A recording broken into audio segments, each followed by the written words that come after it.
Top news of the day in 1 minute. Top news of the day in 1 minute. The United States will likely not join the Coalition of the Willing meeting in Paris on September 4th, The Times reports. Zelensky, Russia continues to launch strikes. We will respond to this. We will respond asymmetrically as well so that Russia clearly feels the consequences of its arrogance. Trump, I am very disappointed in Putin. We will do something to help people live. France is preparing hospitals for war, Le Figaro reports. According to the outlet, France's Ministry of Health, under the order of the Minister of Defense, instructed hospitals to prepare for a possible armed conflict in Europe by March 2026.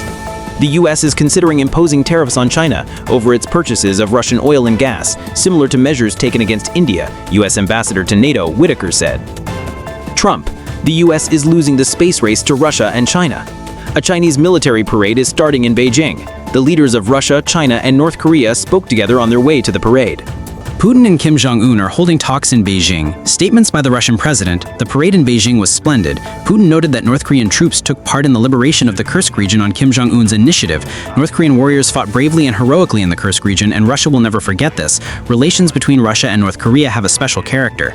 Statements by Kim Jong-un, the North Korean leader thanked Putin for highly valuing the role played by DPRK soldiers in the liberation of the Kursk region. Providing any assistance to Russia is the fraternal duty of North Korea. The Kremlin hopes that Trump's social media post about an alleged conspiracy between Russia, China, and North Korea was written ironically, Ushakov stated.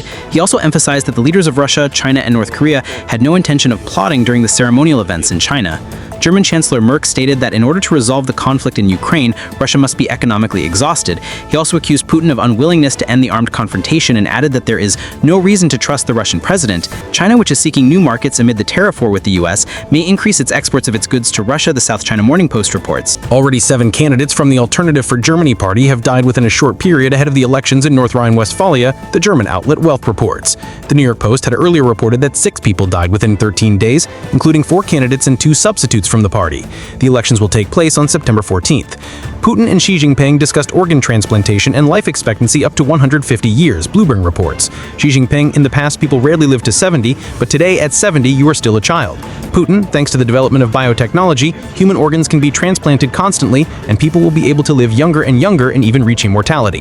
Xi Jinping forecasts suggest that in this century there's a chance to live up to 150 years. The U.S. does not seek conflict with China or Russia, U.S. Defense Secretary Hegseth said. By 2031, the EU will increase defense spending by 2 trillion euros, Kallas said. Putin, if Zelensky is ready, let him come to Moscow. Such a meeting will take place. Subscribe so you don't miss the next episode.